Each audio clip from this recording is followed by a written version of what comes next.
Vou te contar quais são os erros mais comuns que eu vejo brasileiros cometendo quando chegam aqui na Europa.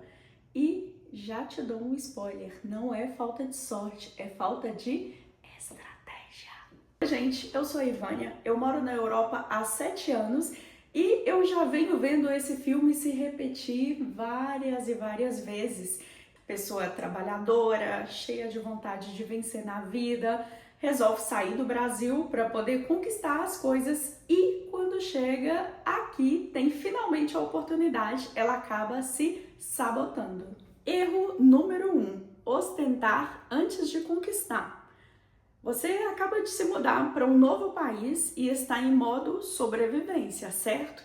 Então, o seu suado dinheirinho que você conquistou, você não é pelo menos interessante que você gaste esse dinheiro nas lojas de marca que aqui são acessíveis. E ainda que sejam acessíveis, você precisa lembrar que você está em modo sobrevivência. Então, não é inteligente financeiramente falando que você opte por essas marcas para poder comprar suas coisas quando você tem a opção de roupas de segunda mão, bazares. Eu mesma comprei esse casaco aqui em um bazar e eu paguei 2 euros nesse casaco. É uma peça super quente, ela tem uma composição boa de lã.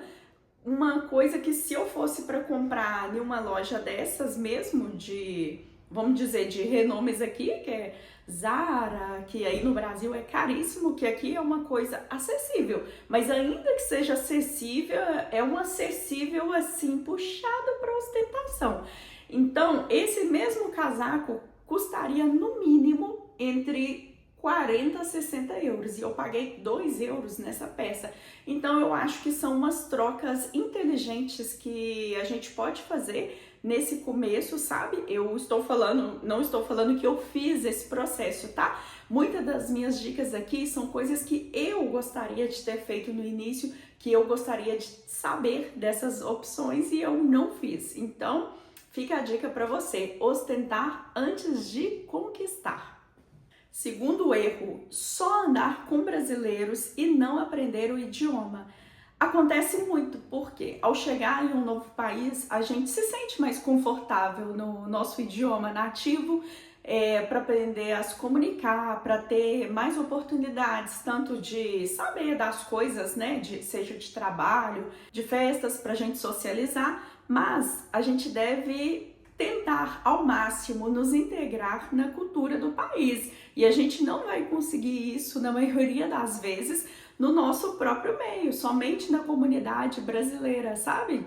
É muito interessante você ter amigos e tudo mais, você tá ali mantendo suas raízes, mas também é interessante que você se integre na cultura que você escolheu para viver. Então, eu acredito que começar a sair. Aí muita gente fala, mas o europeu é muito fechado para poder fazer amizades e tudo mais. Tudo bem, a gente tem aí uma etiqueta que nós somos mais abertos, né? Seja para amizades e tudo mais, para poder interagir. Realmente pode ser que exista esse bloqueio, mas eu dou uma dica para vocês. Vocês vão chegar aqui, vocês vão precisar de falar o idioma, então zero mistério. Gente, se inscrevam num curso de espanhol. Aqui tem escolas gratuitas. Você paga simplesmente a matrícula e acredito que está em torno de 15 euros a matrícula e você pode estudar o ano inteiro aprendendo o idioma do zero. Você pode, além de aprender o idioma do zero, você vai estar em contato com outros hispanos, né? Que seria não somente os espanhóis, tem bastante imigrantes de toda a parte do mundo aqui e principalmente os que falam espanhol. Então seria assim muito importante que vocês me ouçam e se inscrevam nesses cursos para vocês aprenderem o idioma, para vocês melhorarem o idioma e para vocês se interagirem, se integrarem mais na cultura. Inclusive, eles fazem passeios, excursões e só o fato de você estar ali no meio deles, você vai começar a respirar mais o espanhol e nem por isso você vai precisar de esquecer das suas raízes do português. Você simplesmente vai estar somando, agregando a cultura para um país que você escolheu viver. Terceiro erro: ficar ilegal para sempre. Para sempre é muito tempo, porém tem muitas das pessoas que elas se perdem nisso. Tem duas diferenças, né? O imigrante que está ilegal e o imigrante que está irregular. Quais seriam essas diferenças? O imigrante que está ilegal, ele é aquele imigrante que ele nunca arruma documento.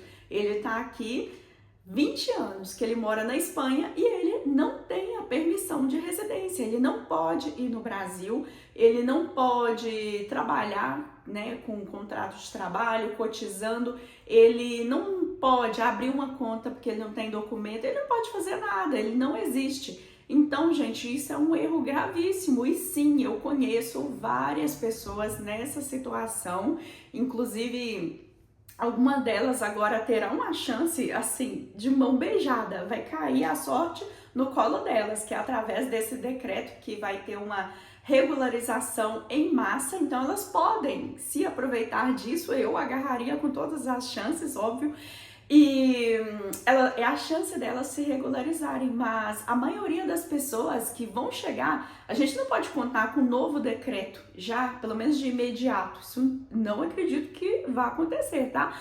Então, o que eu aconselho para você? Assim que você chegar aqui, já começa a dar os passinhos. Eu vou fazer um vídeo explicando para vocês o passo a passo que vocês precisam fazer assim que vocês desembarcarem, quais são as primeiras coisas imprescindíveis que você tem que fazer para você regularizar a sua situação aqui e não ficar para sempre. Eu não gosto desses termos para sempre, nunca, mas assim, você não ficar muito tempo irregular não, ilegal, que é o pior. Irregular é o tempo que você está regularizando a sua situação, mas o terceiro erro seria esse. O quarto erro seria não buscar a nacionalidade quando se pode. Isso daí vai um passo além, né? Depois que a pessoa se regulariza, tem a permissão de residência aqui para trabalhar, ela não busca correr atrás da nacionalidade quando ela pode. Atualmente, a Espanha tem um acordo com o Brasil e a partir de 2 anos vivendo aqui legalmente, você pode dar entrada na sua nacionalidade. Para isso, você precisa, primeiro, você precisa de ter 2 anos residindo na Espanha, fazer 2 provas, uma da cultura espanhola, socioeconômica e cultural, enfim.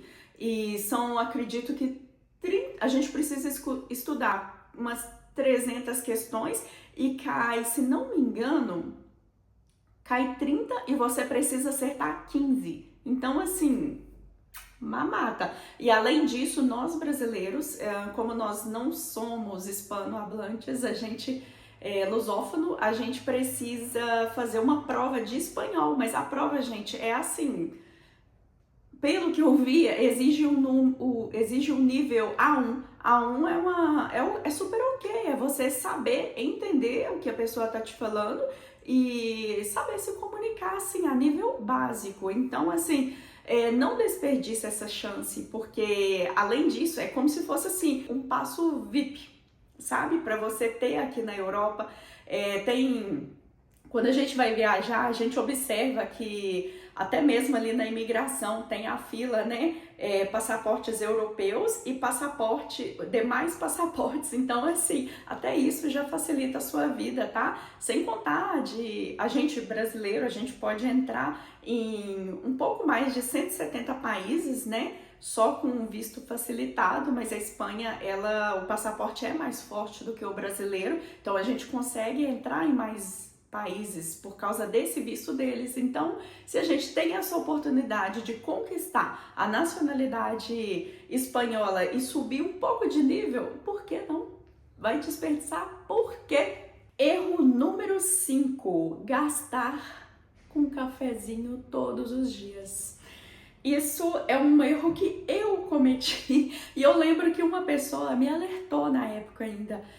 Nossa, se você ficar, né, todos os dias em café, sorvete, porque a gente se vislumbra, porque é tudo muito barato, né, o poder aquisitivo, a gente pensa, poxa, é só 2 euros, é só 1,70, só 3. Então, com isso, vai somando até que chega o final do mês, você tá aí com um saldo de 60 euros negativo na sua conta, porque foi um acúmulo de 2, 1,70, 1,50, até que chega um ponto que seria um valor que você poderia pagar um transporte, para pagar uma internet, para fazer aí um supermercado semanal que seja. Então, eu acho que a gente deve cuidar com os cafezinhos, sabe? Vai devagar. Como diz meu pai, a gente tem um ditado lá em Minas, vai devagar que o Andouro é de baixo. Acho que é Andouro mesmo.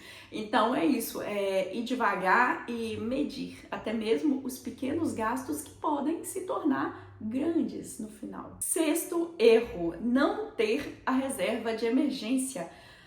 Eu gostaria de deixar assim muito claro que ter uma reserva de emergência não é luxo, é paz. Uma reserva de emergência compra sua paz, porque a gente não tem um trabalho garantido, a gente não tem uma saúde garantida, a gente não tem nada garantido, a gente está num estado assim muito vulnerável morando fora, ainda mais se você estiver sozinho.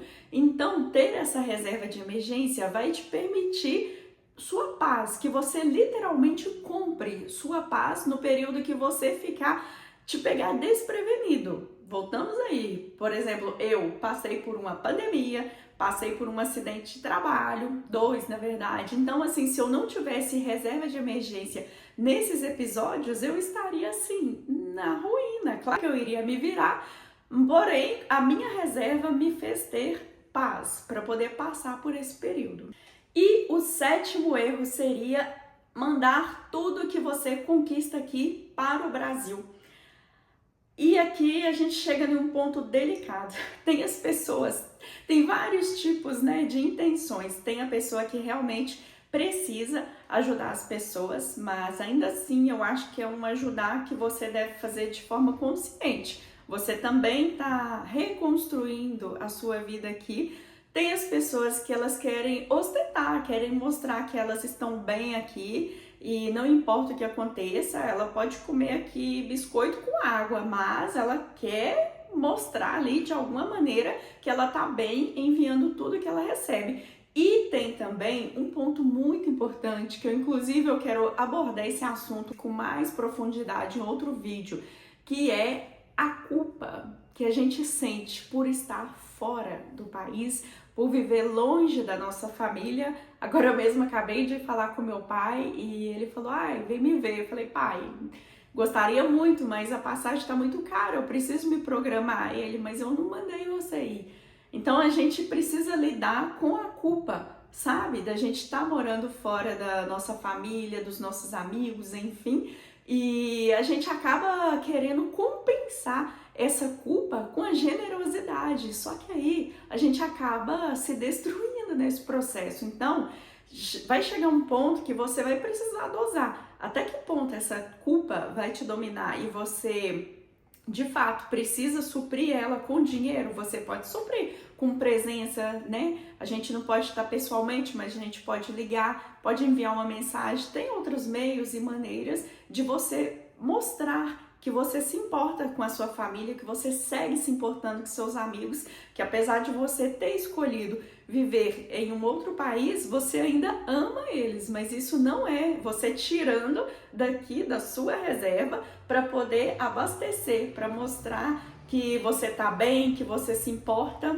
Enfim, gostaria de deixar esse ponto. Se você evitar esses erros, a sua vida vai ficar muito mais leve de ser vivida e você vai ficar mais em paz para você conseguir conquistar as suas coisas, porque morar fora não é sobre parecer rico, é sobre fazer uma possibilidade de você refazer a sua vida, de você experienciar talvez como um intercâmbio para poder conhecer outras culturas e você tornar isso de uma forma mais leve, porém aproveitando todos os benefícios que o novo país, a nova cultura, o novo idioma vai te proporcionar e não desperdiçar nenhum deles.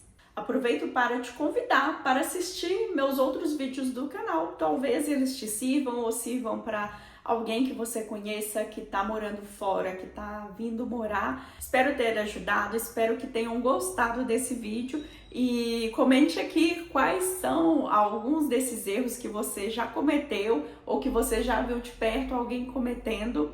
Espero que tenham gostado do vídeo, tá? Muito obrigada por terem assistido. Nos vemos nos próximos vídeos. Tchau!